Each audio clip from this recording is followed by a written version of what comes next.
Vice President, Professor Yemi Osinbajo, has charged the Nigerian police force to rebuild trust with Nigerians and show once again that police are truly the people's friend.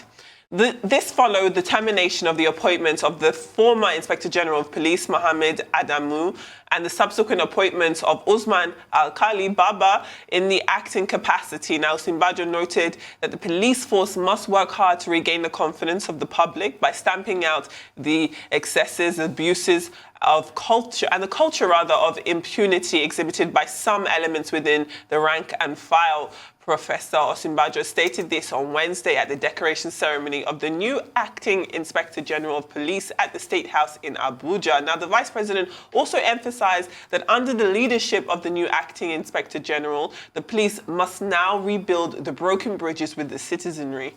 Joining us to discuss the statement by the Vice President and what's in it for the police force and the people is security analyst Dr. Tim Ayoola Abiodun. Good to have you on the morning show. Good morning to you, who joins us there from Abuja. See, here's the thing. The Police Reform Act of 2020 repealed the one of 2004. Among those changes, the police are prohibited from arresting people over civil wrongs or a breach of contract, in addition to the police now having the duty to inform the suspect of his or her rights to remain silent, at the point of arrest. For long, it seems as though police officers have seemingly gotten away with, abusing loopholes like that, since they weren't in the Police Act beforehand. So how confident are you in this new Inspector General, in this acting capacity? How confident are you that he will be able to ensure police officers comply with all of these new reforms?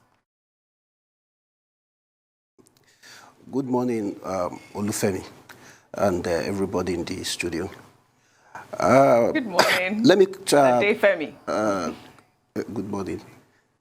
Okay, Adefemi. Thank you. Appreciate it. So let me just a brief background of the new acting Inspector General of Police. To an extent, is someone I've known quietly, and when I heard of his appointment, I was elated with joy because I know that it's a new dawn for the Nigerian police force. Because if you know the acting Inspector General of Police very well, Usman Alkali Baba, is a thoroughbred police officer, disciplined. When I mean disciplined, he's a disciplined police officer, well-cultured, dependable, a man of character, Of recent, I had an experience with him. A family friend called me and told me of a case of arrest by a couple of police officers, and they bundled them, they did this, they now invited them over to come over to Abuja. And when he mentioned the name, he said, Usman Alkali, DIG, he was the DIG for CID then, the DIG Usman Alkali Baba. I told him, I said, if it is that man, I said, there's no need to call anybody to lobby or anything. Definitely you are going to get justice. He said, no, the police are against them, they've done this, they've vandalized their palace. Everything he said. I said, I know him, but I wouldn't call him. When he got into town, he flew into town, he told me he was in town. In the morning, he came to meet me, and we drove straight to 4 CID to meet the DIG because he was invited, because they actually wanted to arrest them down to Abuja. But on the second note, they invited them. When we got there, the PA went in to inform him that we were around. We got in. The man who was supposed to be the suspect that I went in there with narrated, he listened with his own side of the story, presenting facts. The man took his time. Even he had a party or so with him, but he took his time with some CPs. I didn't know those people were CPs, standing and listening. After listening to the man carefully and the man presenting facts, the man complained, even he expressed fear about the team handling the matter because he said they have investigated that matter before. Immediately, the man brought out his phone, called the AIG Alago, called all all the parties involved, one after the other. That was the first time I would see a top senior police officer listening line by line and taking action. Everyone involved, he called them to his office. They reported to his office. After reporting to his office, immediately the man expressed another fear, that I fear I may not get justice from this team. And the man invited who was the person who investigated the matter. He told him the name of the person. He said, call me so person. The inspector, a lady inspector, walked in, stood, and she said, you have investigated this matter before? He said, yes. This man complained that he would not get justice from you. Immediately, he requested that all the files should be harmonized and handed over to another person who even understood that terrain properly to investigate, consolidate, and report back to him. I didn't even know the person was CP. He called the CP that was in charge. The man walked into his office. I was impressed that day. The man who was supposed to be a suspect, who was supposed to be locked up, immediately, without any ceremony, that same day, the man went back to Lagos. I was impressed. And for me, that alone tells a lot what we should expect in the police. I don't know if you've seen his policy document that was released. He's a man that knows what he wants to achieve. He understands the police properly. And for your information, this man is a totally detribalized person. Completely detribalized. He's not biased. He's not religious. Even when I was even trying to speak and communicate in the Hausa dialect, immediately he told me, he said, my friend, speak English. I'm actually glad, Dr. Tim, I'm glad that you mentioned that. Please, so that everybody could. Right. I mean, because during the tenure of his predecessor, former IGP Mohammed Adamu, there were calls for his successor to be another Nigerian of another Nigerian ethnicity. That obviously wasn't the case, as Alkali is another northerner. Do you think that ethnicity may play a role at all in the success or failure of this new IGP? The earlier, the better we embrace this. The country is faced with myriads of challenges and problems. I think the earlier, the better we understand that these ethnicity cards we are playing will not lead us anywhere. I don't care where the president of Nigeria is from. I don't care where anybody that is seated to make decision on behalf of others. I don't care if maybe it's from the middle belt, it's from the southwest, it's from south. The earlier, the better we stop this. There are Nigerians who become chancellors, who become different senators in other countries. Nigerians, even in the US, they don't discriminate against them if they are from US or they are from wherever. So why do we do this to ourselves? Are we looking for competence? Or we are all about playing this ethnicity card? How long are we going to keep playing this? We are talking about competence here. You know the problem the country is confronted with. The security challenge now is too overwhelming. Nigeria is on the brink. More than ever before. We are facing one of the most toughest times in our national life. How do we come out of the log? How do we come out of the wood? The only thing we can do now is to come together. We should throw away ethnicity and religion. Mind you, this man spent most of his career in the southeast. When he was CP Delta, go and check for the records what the excellent thing he did. I am glad that you have mentioned all of his achievements. It's good to hear from someone to, talk about his achievements the way that you have. But a lot of people have aired divergent views on the manner in which the former Inspector General of Police, Mohammed Adamu, was replaced. I would love your reaction to the manner in which he was replaced.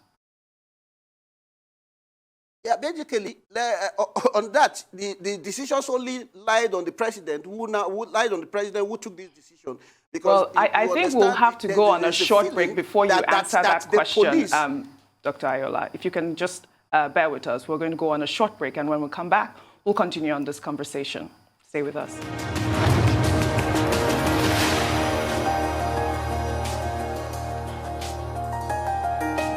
Welcome back to the morning show. Still in the studio with us is Dr. Tim Ayoola. Before we went on a break, we were discussing about the divergent views and manner in which the former Inspector General of Police, Mohammed Adamu, was replaced. Some of the views that the president did not consult the Police Council as contained in the Nigerian Police Act 2020 and sections 214, 215, and 216 of the 1999 Constitution before he was replaced. I would love your reaction to that.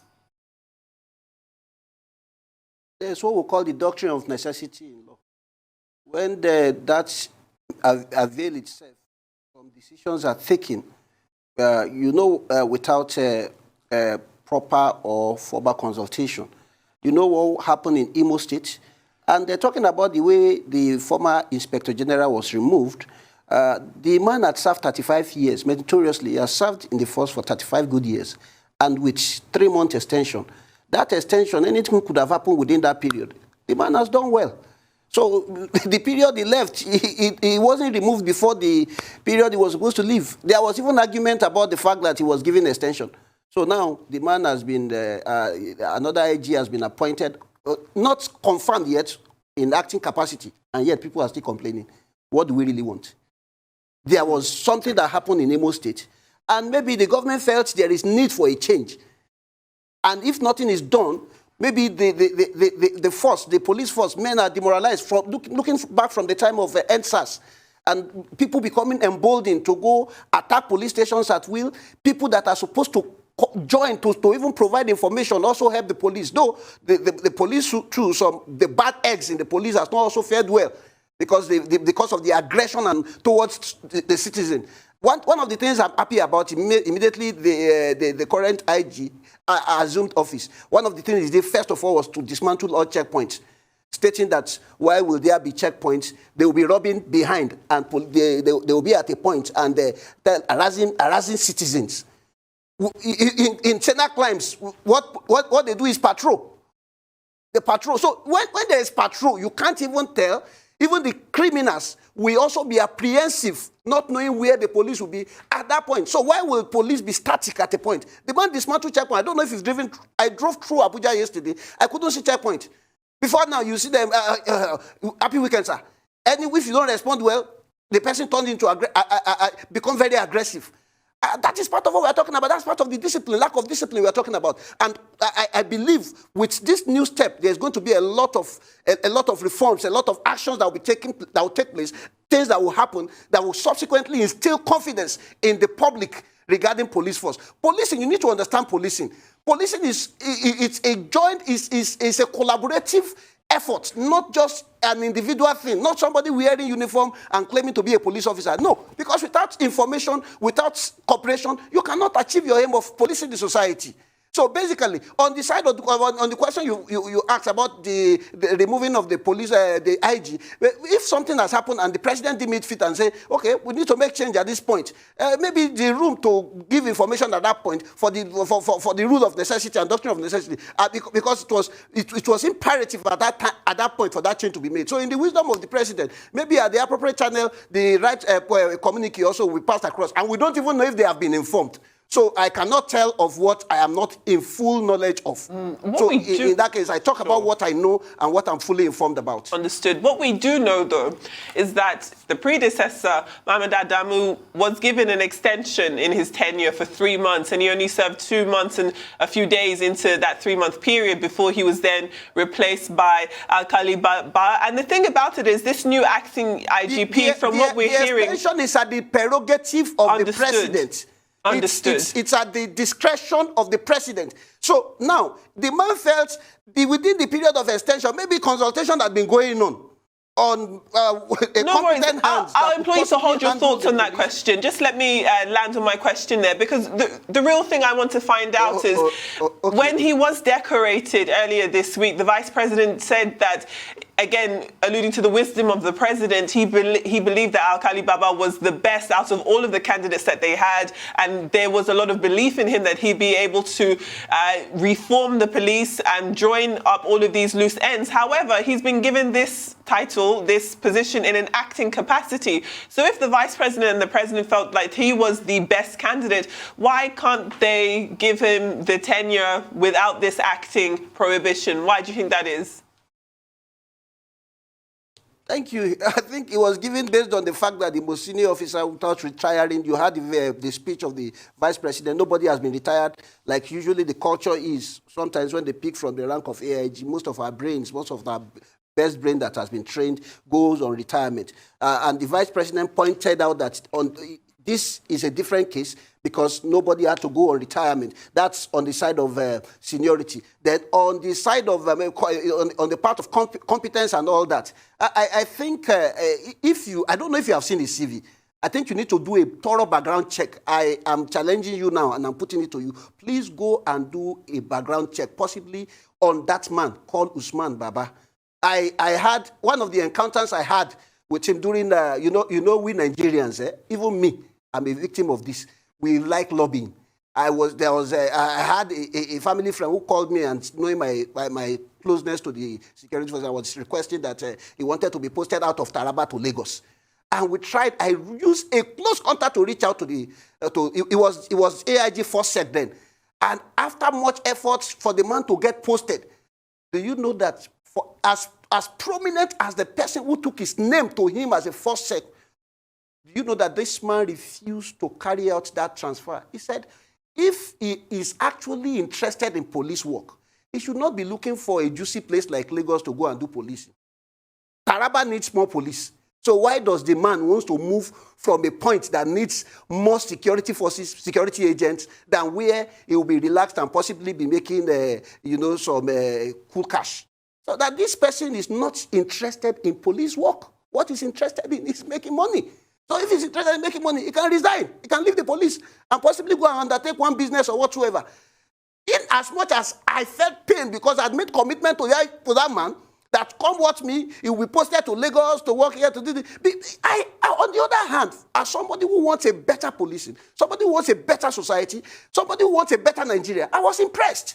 There are only very few Nigerians. You can't buy him. Even if you take resources, it's not that. Let me tell you something. As much as I know him, I cannot even confidently go to him to go and make a request on either posting or promotion, like the culture is. You know the corruption in the police force. So we can't pretend as if this thing does not exist. The culture of the corruption in police force is like a normal day-to-day business. But with the appointment of this man, according to what the vice president said, go and check the track record of those. If I tell you some other things, you think I'm trying to blow his trumpet.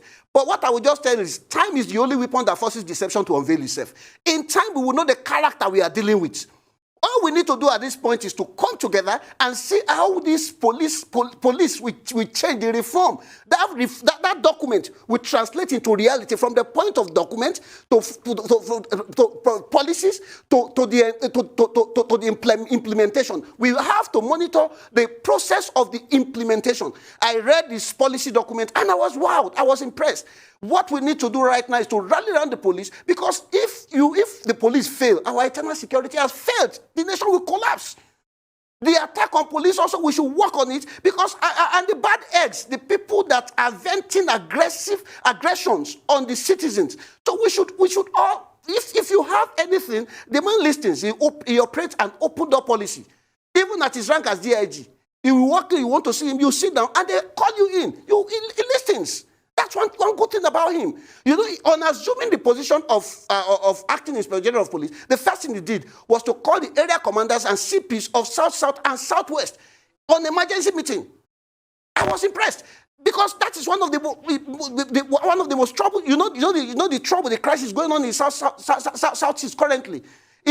Though he's a terrain he's very familiar with. He has worked at CP Delta and a lot of other regions that he has worked, especially in the South and the Southeast. That's why you see that you hardly see his name flying around, apart from when he became the AIG Forsec. I've been following the trend of his career since I had that encounter with him, and I said, this man is a material. I was sharing with a friend. I said, this man is a material for IG, the Inspector General of Police. That if this man becomes Inspector General of Police, there's going to be firm, strict discipline in the police. And the culture of indiscipline was already taking over the police. You see a police officer, we act like a rascal. I don't want to go to the side of the process of recruitment, because the police are as if they've even hijacked the process of recruitment of police. When you and I, let's think about it. In your family, my family, how many people do we have as police? The ones who go to school, the ones the sound brain, the ones the best brain. The people that looks like crook, they are those we recommend. You go and join police. That's what we do. What do you expect my father was a police officer. I don't know what you're talking about. My father was a commissioner of police. No. But let's talk about police reform. I'm not saying not. Yeah. That is part of what I'm saying. The reform starts with us. Because also we must, the process of recruitment of these police officers is also very essential. By the time a political thug to reward him. By the time a politician compile list because he has access to the chairman, police service commission, or to the IG, and goes with his own list for recruitment, when political thugs, when crooks, criminals are enlisted in the police force and they become a police officer, what have you done? You have licensed him as a criminal. That is why you see a lot of them do not have conscience. So we must look at it from the roots. There must be a background check. The character, the track record. Does he have any criminal record before? Then the falsification of age. See, you must go back to the primary school. Sorry to interrupt you here, Doctor. Yes. So even if these police officers don't have a record of criminal behavior or any type of convictions in their history, they're still a product of their environment, of their culture. For centuries, let me not say centuries, but for a long time, the culture of policing has been one where you have arrest in lieu in person.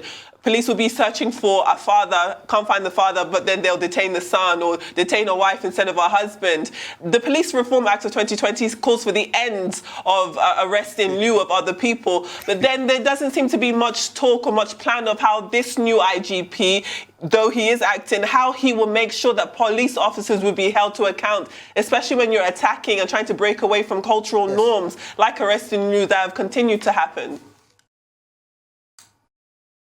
Yes, basically, you see, you know why I just laughed when you were talking about arrest? That happened last week.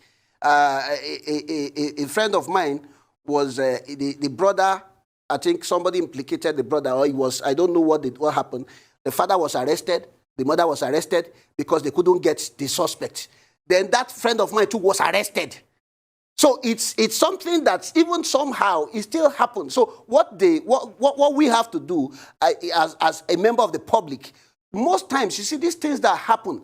Most times the highest hierarchy or the top hierarchy of police don't have information of the aggression and aggressiveness and this nefarious practice of certain police officers, the misconduct.